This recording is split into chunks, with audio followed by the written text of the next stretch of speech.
Hey, how are you? Hi, Simone. How are you? I'm good. Thank you so much for joining me today. We were chatting a little bit before, and I'm loving the energy already. So, this is going to be a great conversation, I can tell. Thank you for having me. I'm looking forward You, to it. you are so welcome. Thank you for reaching out. When I say I posted this on Threads, and I had no idea that it was going to blow up the way that it did, it was just on a whim. And I was like, I need to start recording more, and I want to get stories from other people. So, I just put it out there, and I got like 300 Are you kidding replies. me? Oh, that's amazing. I got like 300 replies, so I'm still sifting through and like going back and like finding and pulling new people. I said, "This is great." So I'm That I'm is, that's awesome. I'm really happy to hear that. thoroughly excited. Well, can you tell me a little bit about what inspired your path and tell everybody what you do? That way we can kind of see where this conversation is going to take us. Absolutely. So I'm Chandel Stallworth. I am based in New York City. I've lived in New York City most of my life. And I'm the owner of Curls and Pilates, which is a wellness company. So we do Pilates, personal training, and host wellness retreats. And throughout kind of my journey in having my company, I went from training pretty much everyone to kind of focusing on women, especially women going through perimenopause and who are already in menopause. And Okay. so I started working in healthcare. So I actually had a corporate job for like 20 years. Oh wow. And after working in that world for such a long time, I was burned out. Like we were speaking about burnout, I was completely burnt Mm. out. The job that I was working in healthcare started to become a little dangerous, actually.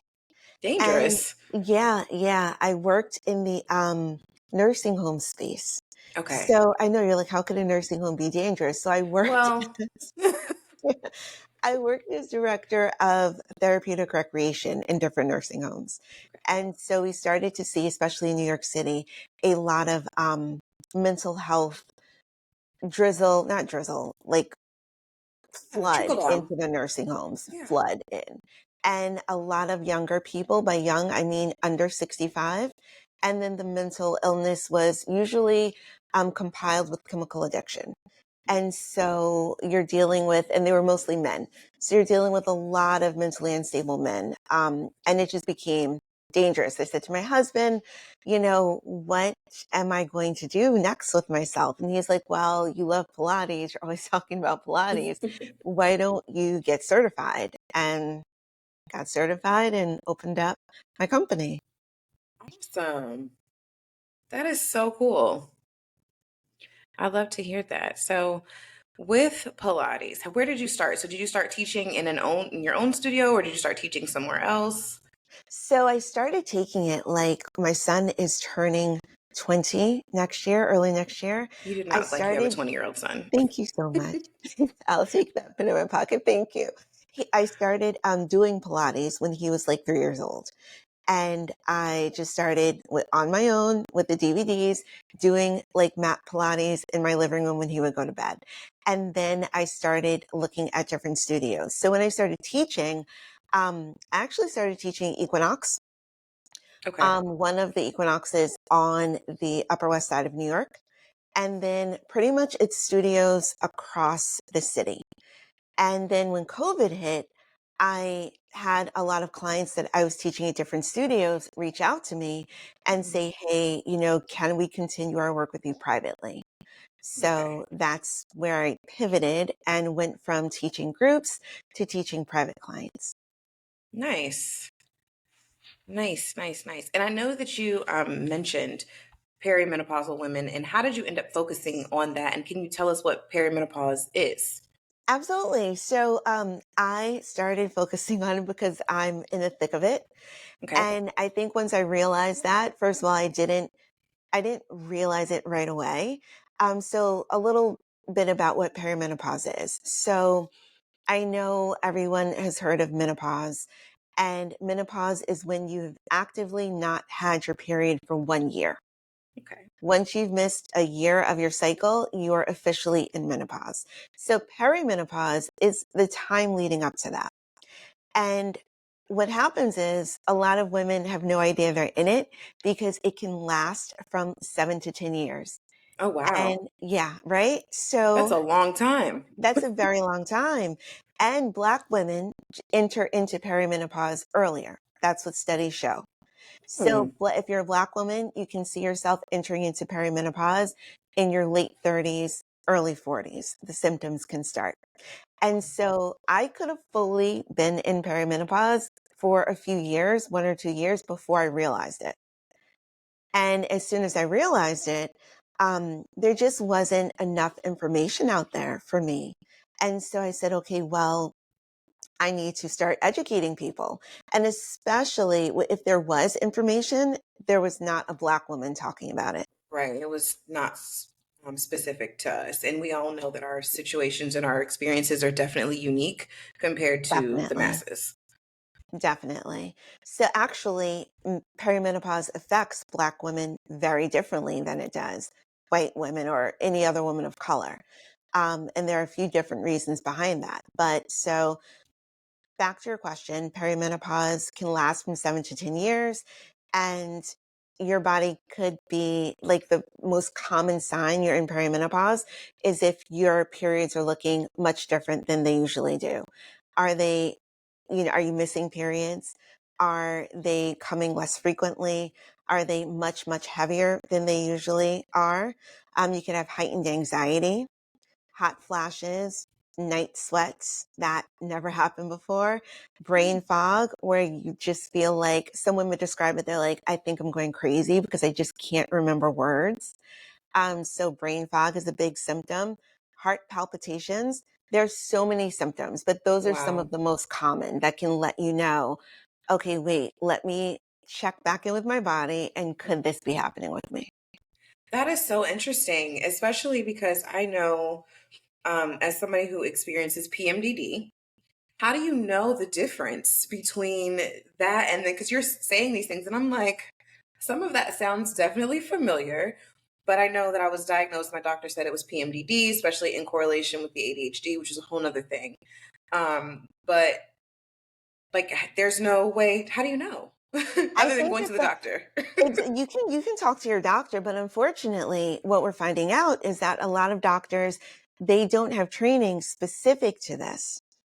And so it's kind of like women are left again. Women are kind of left on their own To to figure it out, like figure always. it out, to check in with their community. So I encourage, my clients, find a community of women you can have very open and frank discussions with, who you can bounce ideas off of. Go to different doctors. Find a doctor that offers culturally competent care and understands that Black women are affected differently than white women. Black women are pushed into perimenopause and menopause earlier. Our heart disease risk is elevated anyway. But Hmm. when you accompany that with the lack of estrogen caused by perimenopause, heart disease risk goes up even more, Wow. which, yeah, it can be very dangerous. Black women are less likely to be believed by our healthcare practitioners Right. because of the racism in the medical system. And the chronic stress that we deal with from day to day often makes perimenopause symptoms worse. So I encourage people to just keep a log of different symptoms, some things that I didn't realize were happening to me until I read a book about and took a course on all of the different symptoms. I wrote off the heart palpitations. I just kind of wrote those off because they were fairly infrequent. The night sweats, I blamed like my heavy comforter, or I blamed the room being too hot. The brain fog, I didn't know what was going on there. I was like, well, I'm 44. Maybe it's over for me now. Maybe I just Maybe it's forget just everything normal. now. But it's not. It's totally not. And there are things you can do to mitigate the symptoms. So I encourage every woman to just really tune into what's going on in her body and to journal. Take a journal of exactly what's going on with your body. Nice, nice. How do you correlate the symptoms with perimenopause with Pilates? Like, how does that incorporating that into your wellness routine? How does that help? So I love Pilates for so many different reasons, and I think that everyone should be doing Pilates. But it can really help mitigate the symptoms caused by perimenopause. If you have the brain fog, Pilates aims to establish a mind-body connection, Mhm. unlike any other form of exercise that I've ever done before. So we aim to really have you tune into muscles that you've probably never felt before, tune into exactly what you're feeling going through the different exercises. And that's going to bring two things. One, it's going to help you feel just more aware. You won't feel so foggy headed. And two, that's going to offer a meditative effect, which, perimenopause can often heighten your anxiety. And that's going to help you to chill out and to come back to your body. So I love Pilates for that. Teaching you again how to breathe, because most clients that I meet, they don't know how to breathe Yeah. properly, right? You're like, what? No, I know how I to breathe. just was speaking about that with someone else. We were saying how yoga kind of taught us that we don't even breathe correctly and you don't Yes. notice until you actually have to use your breath for something. Yes. And what I love about Pilates is that yoga teaches like a very much a belly breath technique. Hmm. Pilates is going to teach you what's called a 360 diaphragmatic breathing technique. Okay. So it's going to like make you dig a little deeper into Mm. how you're breathing, how to use your breath. And I love that. Also, Pilates is going to focus, of course, on your core. Every single Pilates exercise is going to be a core exercise. I'm not talking about like six pack abs. I'm talking about the like 26 muscles that make up the front and back of your core. That's all Pilates. And so oftentimes when women, we're talking about women now. So when women get older and they enter into perimenopause, you hear a lot of, oh, my back hurts. My low back is killing me. Well, your core needs to be stronger. So you need to be doing Pilates, and that's going to help you just strengthen up overall. And then it's going to help you with flexibility. Perimenopause can cause your joints to kind of stiffen and you feel less mobile. Go do some Pilates. We're going to make you stretch. Every exercise is going to incorporate the core strength with some flexibility into it. It's amazing. See, I'm sold because I am one of those people who have zero core strength. And I go to the gym. I started my gym fitness journey when I was right before I turned 30. So, like maybe 27, 28. And I hated the gym before that. But then I fell in Okay. love with it because it was actually helping me with my anxiety. I was having panic attacks when I was around 26, started going to the gym. All of that kind of slowed down a tremendous amount. Um, but again, I'm strength. At first, I was a cardio queen. Then I started getting into the weights, and now I can do both. But I still skip abs. I'm not gonna lie. I skip it. It's not in my split. But I definitely know that I need to do it, and I'm feeling it now. Like I Yes. see the difference.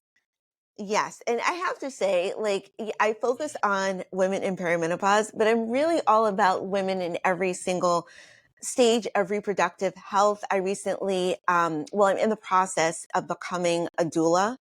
So Awesome. just like core strength is so important. I'm somebody who, before I started my Pilates journey, or actually before I became certified, I had to go back to the pelvic floor PT to work on my pelvic floor strength, work on my core strength, and get that back into line after I had my son. So, yes, Pilates for core strength. Yes, Pilates for pelvic floor strengthening, which again is something that women in perimenopause usually need to work on Mhm. increasing. That is awesome. I'm so glad to hear that. So, what in terms of hormones, right? So, if we're talking about the perimenopause, I know that that is probably a big thing in it. You said there's a decrease in your estrogen. So, Yes. how do you, I guess, coach your clients to be able to better balance the hormones? And does the physical activity with Pilates actually help that? Okay, that's such a good question. So, okay, doing Pilates, it's amazing, but I never lie to my clients. It's not a magic bullet. You can't just go to Pilates class and feel like everything is solved. Yes, if you go and you're doing this incredibly therapeutic exercise, you can see a reduction in your cortisol, the stress hormone. You're not going to have a spike in cortisol. It's going to help you, again, become just more in tune with your body and establish that mind body connection.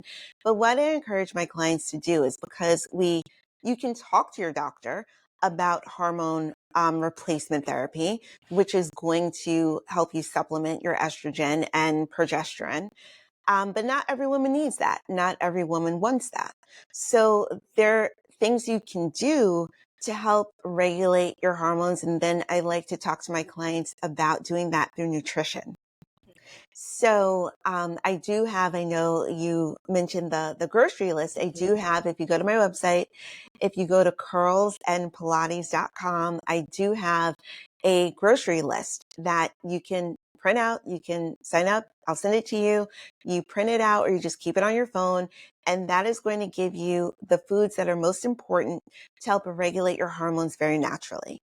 Because when we lose estrogen, it affects every single organ in your body, your brain, your heart, your skin, every single organ in your body is affected by the loss of estrogen. That is so So interesting. it's extreme. I think it's extremely important to attack it from, if you choose to go the medical route, absolutely. I've had clients who have incredible results with that. If you choose to try an all natural route, I'm here for that too. Yeah, I know everybody's kind of leaning towards more holistic remedies for things these days, just because everything is so, we don't know, what the side effects are going to be long term or how it's going to impact us in the present, even. So we're looking for different things. And I have been dibbling and dabbling. I took a short little class on herbalism. Ah, And I have been looking at different like formulations and like teas and things like that. Do you have any that you specifically recommend to help balance hormones? I love that question. Okay, so the two that I would go to, one is going to be valerian root, and that's going to be for just helping you sleep. I've only ever heard of that just to help you sleep. And when I say it knocks you out, Yes, because I mean, when you're in perimenopause, if you're sweating in the night, yeah, you're gonna wake up. it's a nightmare. You wake up and you wake up drenched. Yeah. And it's hard to get back to sleep after that. You might have to change your clothes. You might have to put a towel down because the sheets are Start soaked. what yeah. And so and also with the heightened anxiety, just may make it harder to fall asleep. So the first tea I would recommend is valerian root.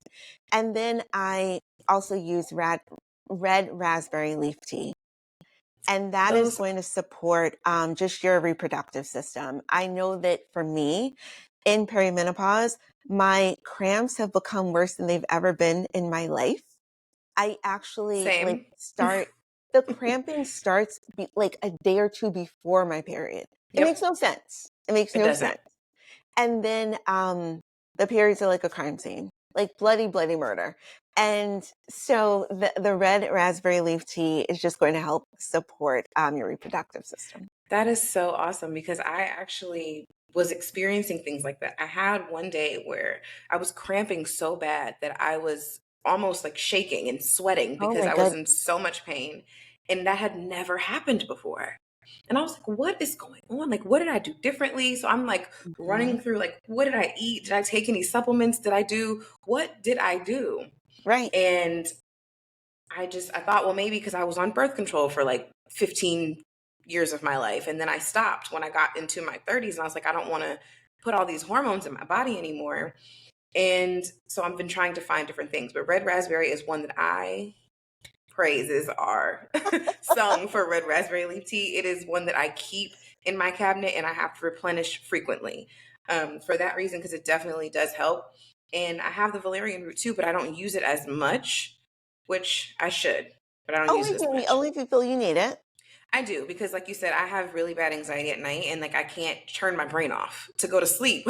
Okay. So it's like all of the things that are running, but I don't use it as much. Do And you then have there's one any? I intend to use. I was speaking to one of my like Pilates girlies. Hmm. She and her husband opened up a resort in Jamaica. And so she's living in Jamaica right now, and she swears by soursop leaf tea. I've heard that too, but I have not tried it yet. I've not tried it either, so that's on my list. And I also heard fenugreek Okay. for reproductive and like helping to balance the hormones. I've heard seen that a lot of women use it to help with milk production when they're breastfeeding. Okay. And I've seen that it just overall reproductive health is good too because it helps to kind of keep things balanced allegedly. Thank you for I that. don't. I'm going to do my research, and especially if it helps with milk production, because that I would need to recommend to my clients when I'm doing my doula thing. Yeah, and it smells like it's like almost syrupy, like maple syrup. Okay. And then they have like different things. I've seen people make hair masks out of the tea or out of the seeds, like grind them up and use them. They have so many Oh, different that's uses. It's interesting. crazy. But that's another one. And then stinging nettle, I keep in my cabinet too. And what do you use that for? It helps with the water retention and bloating. Okay. Oh, I love that. I need to write that down, and I need to check that out. Yes. And Okay. there's Thank you. actually two. And if people are looking for one that oh, and Vitex berry helps with the progesterone production to Okay. keep that balanced. So I've read. I'm not a doctor, I'm not an herbalist, but based on my own research, these are the things that I have found. And I Okay. I will actually definitely check ordered those out. a what is it? It's like a tincture. It's like a glycerin based, and it's one of those bigger companies. I can't think of the name of it. I'm actually, hold on, I have it. I'm gonna grab it. Okay.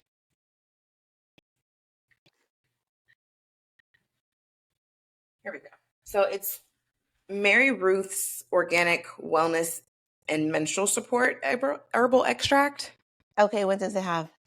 It has raspberry Mm. leaf, stinging Mm. nettle, alfalfa, blessed thistle, licorice root, sweet meadow leaf, black cohosh, which I know helps with estrogen Yes. too, chasteberry, which is the Vitex, cramp bark, and a bunch of things. I tested this with Hmm. one. I started taking it when I noticed because my luteal phase is terrible. I become a complete and utter monster. Okay. I am a horrible person. I'm miserable. I'm angry. I am irritable. It is the worst. I'm most time depressed. I have no energy. I don't get out of bed. It's awful. And it ruins my day, like my week. Right. I lose 2 weeks out of my month. So I'm like, I had to find something. I tested it before I actually I subscribed to this. It was a miracle worker. Symptoms were Really? way lighter. How And did you use it? I started taking it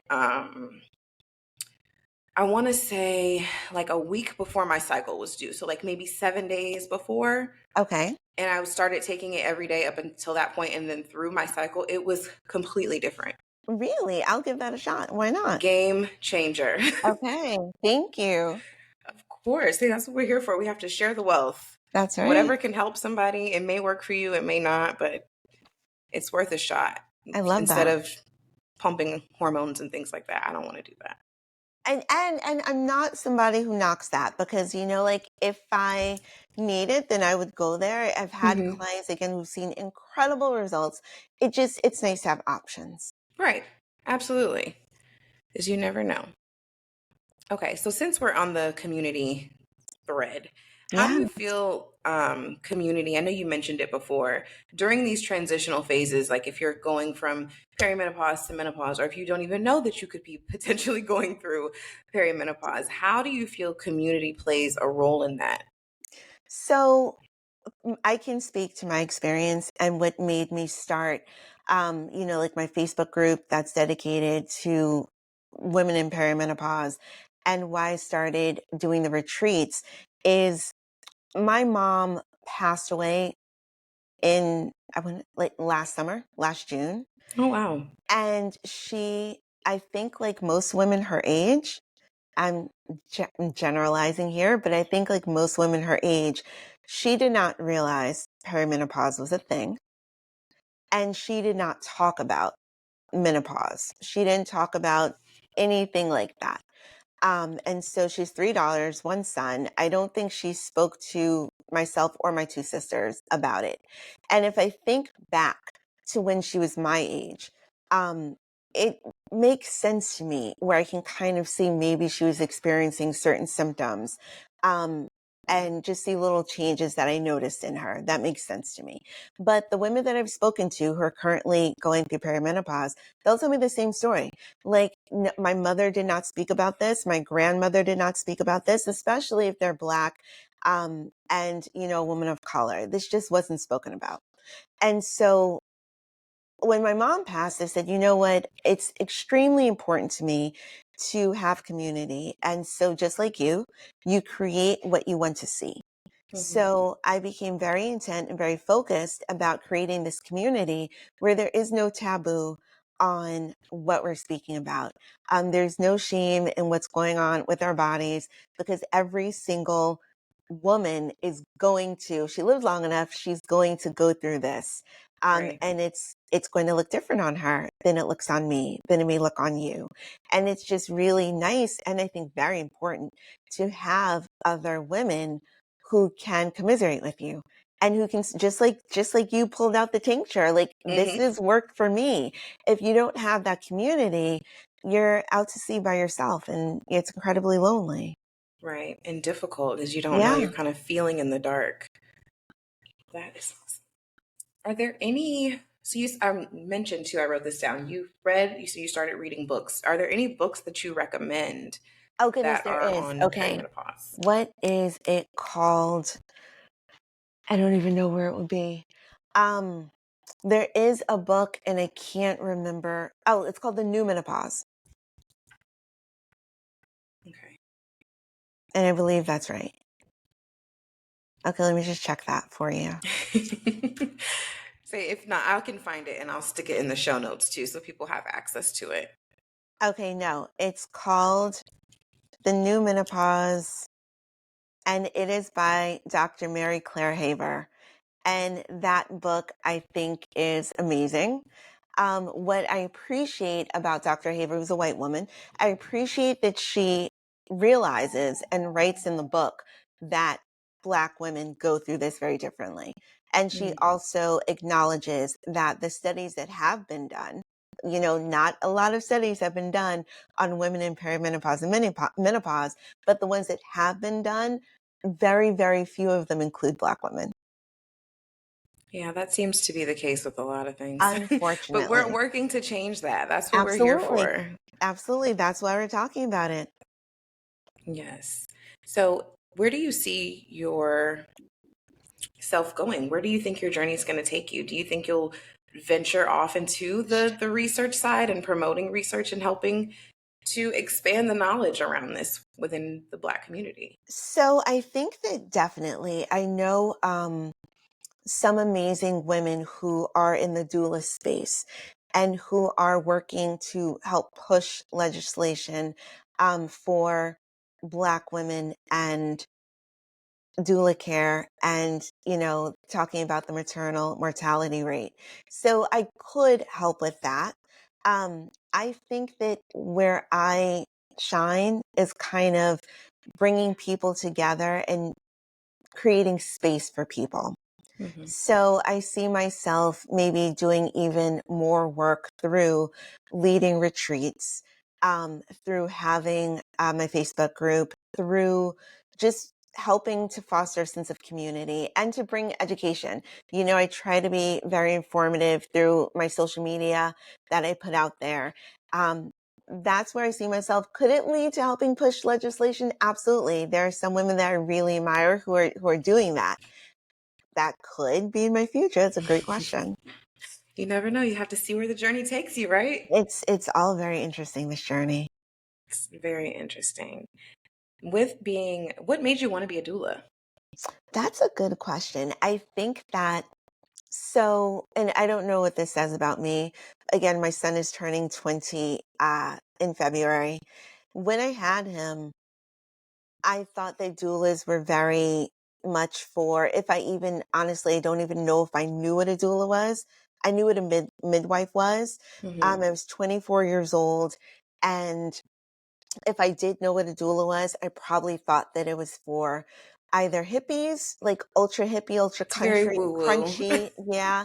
And I've become so much more woo woo as I've gotten older, but it's so not that. So when I had my son, even though his father was there during his birth, um, immediately afterward, it was extremely isolating.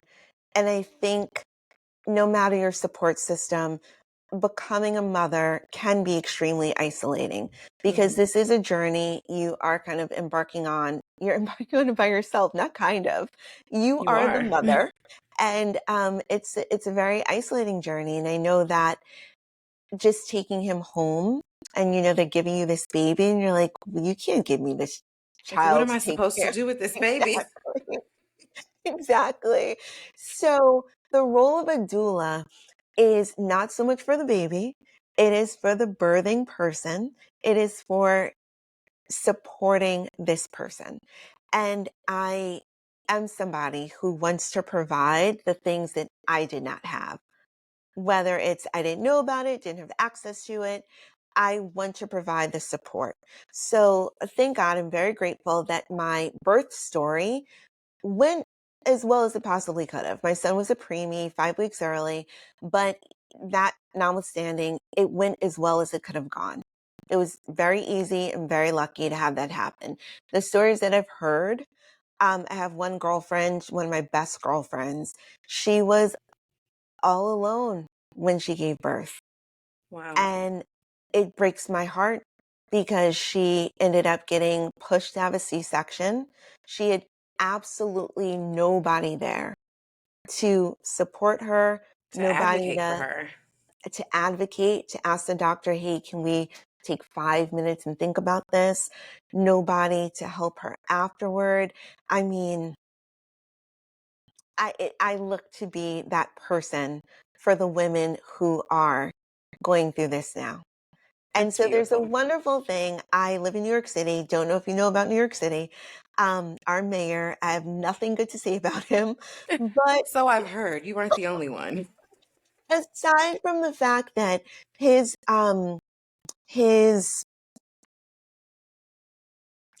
what do you I look, the brain fog is kicking in. I cannot think of the word. His people, okay, let's just say that. His people, they have started what's called a community or citywide doula initiative, where they are training women to be doulas for women who are living in shelters, women who might be experiencing homelessness, women who are very low income and they could not afford a doula. So that initiative is being pushed, and I'm very excited about it. And it'll be an opportunity for good work to be done. That is awesome. It really is. I think it definitely makes a difference. I didn't have that experience with, giving birth. And if I were ever to have more children, which I will not, I would have definitely gone that route and had a doula for sure, because it's just the connection that's there, and it kind of helps to ease those worries, and you have these different questions and you don't get brushed off. You ask things in the hospital and they're like, oh, it's fine, or they're just whatever it is to get you out of there. Yes. Personally, when my son was born, I was 24. He was born like right on time, but my labor was really quick. It was quick with my daughter, and then with him it was even faster. Okay. So I don't know what that's about, but it progressed really quickly. Um, but afterwards, like, he was born December 23rd, so it's like Christmas time, Oh. and it's not very everyone's not really attentive, I guess. I don't know if that's Mhm. what the case may Absolutely. be, but No.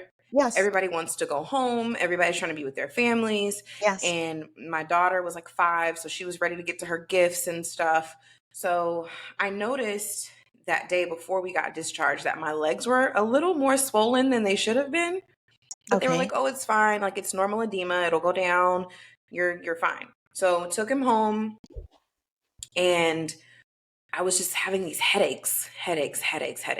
Couldn't sleep to the point like I was Oh my having all of these goodness. headaches. And got a new baby, screaming and crying, and I'm like exhausted. I have this headache.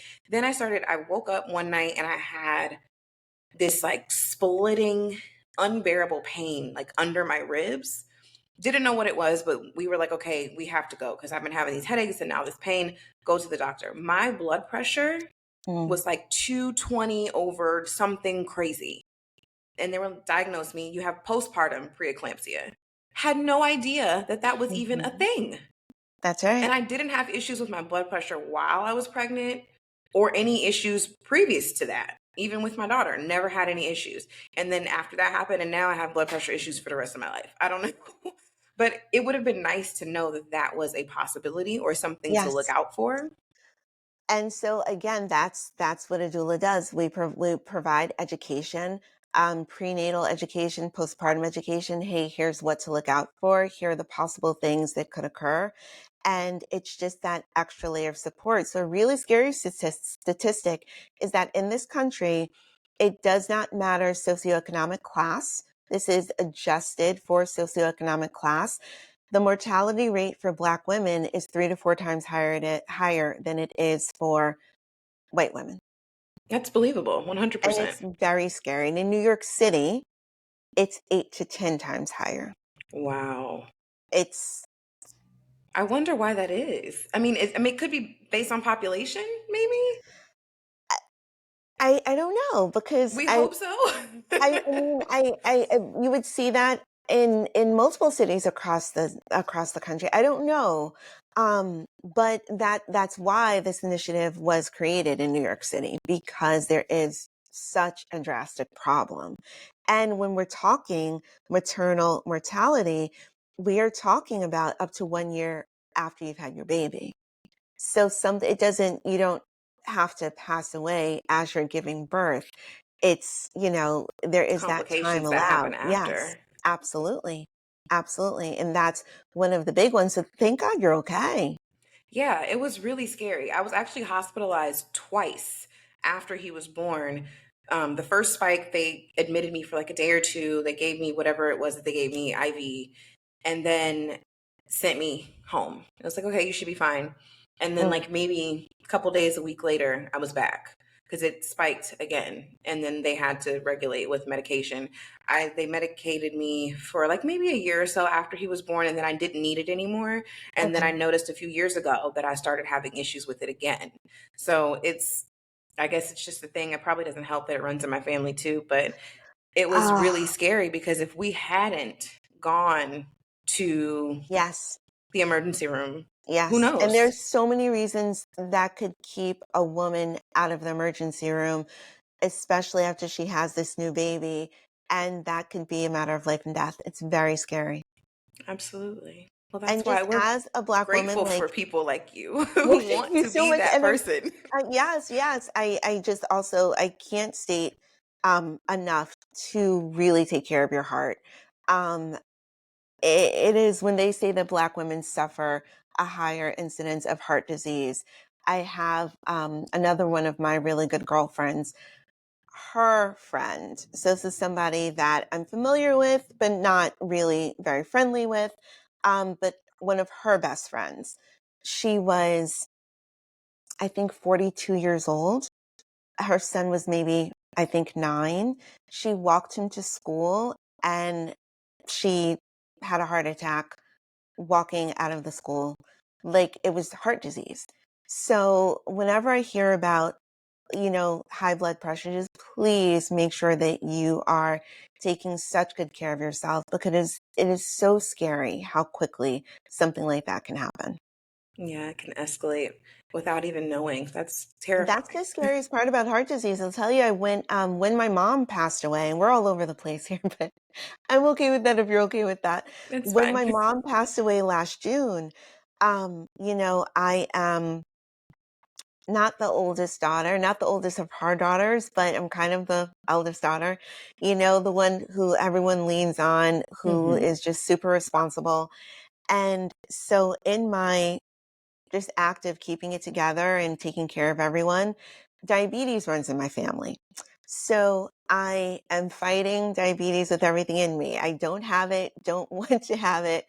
And so I went to an endocrinologist just to check my numbers. And this is maybe, my mom passed in June, so I went maybe in August. And so the endocrinologist, she's like, okay, well, while you're here, we'll just check your cholesterol as well. And I'm like, okay, but I've never had high cholesterol in my life. So I'm like, okay, that's fine, but that's not going to be a problem.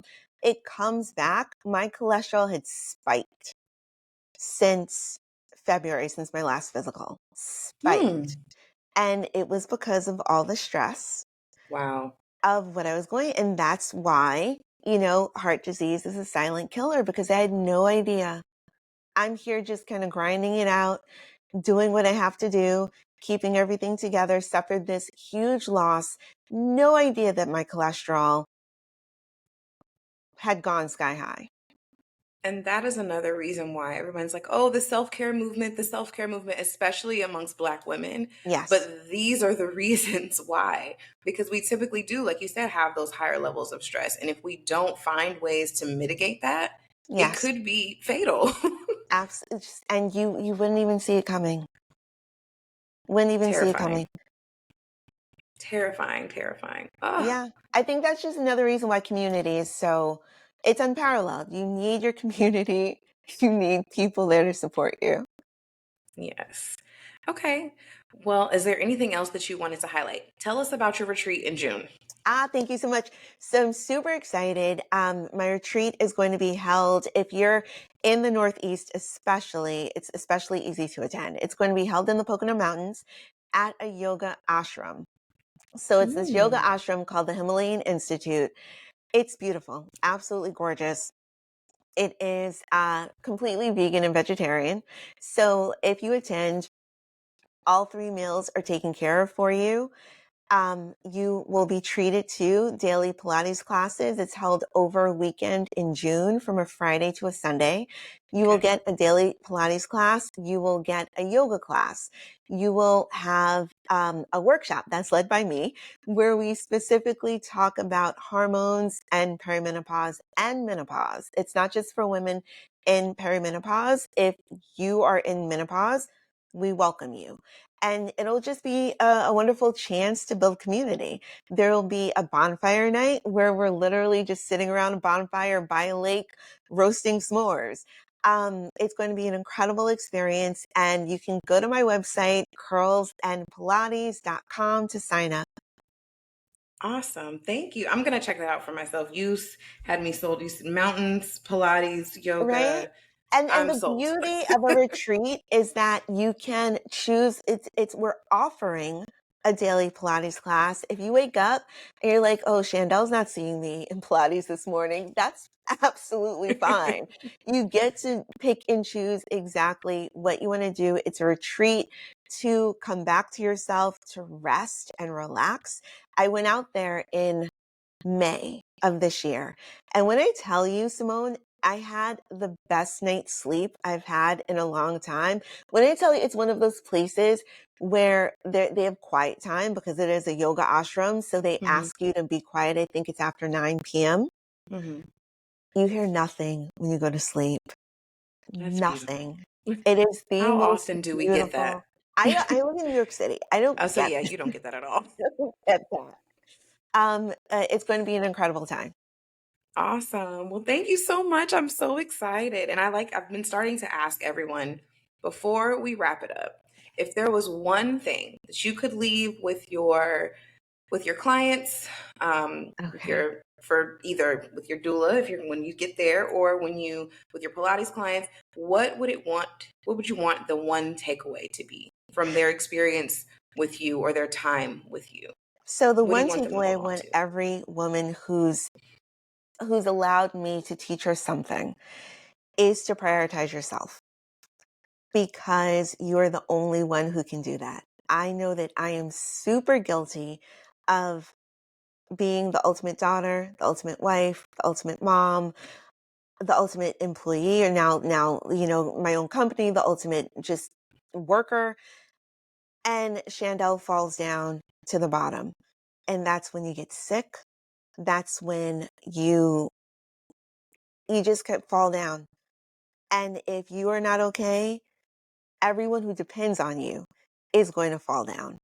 So I encourage every single woman, 10 minutes every single day, find a way to move your body. Let that 10 minutes be for yourself. And because I teach movement for a living, please find some way to move 10 minutes every day. I don't care if it's gentle stretching, yoga, Pilates, you do some little quick workout for 10 minutes. Even if you know you're just dead to the world, you're like, Chandel, all I have time for is to sit and breathe for these 10 minutes. Please, 10 minutes every single day to put you first. That's what I want women to leave with. That's beautiful.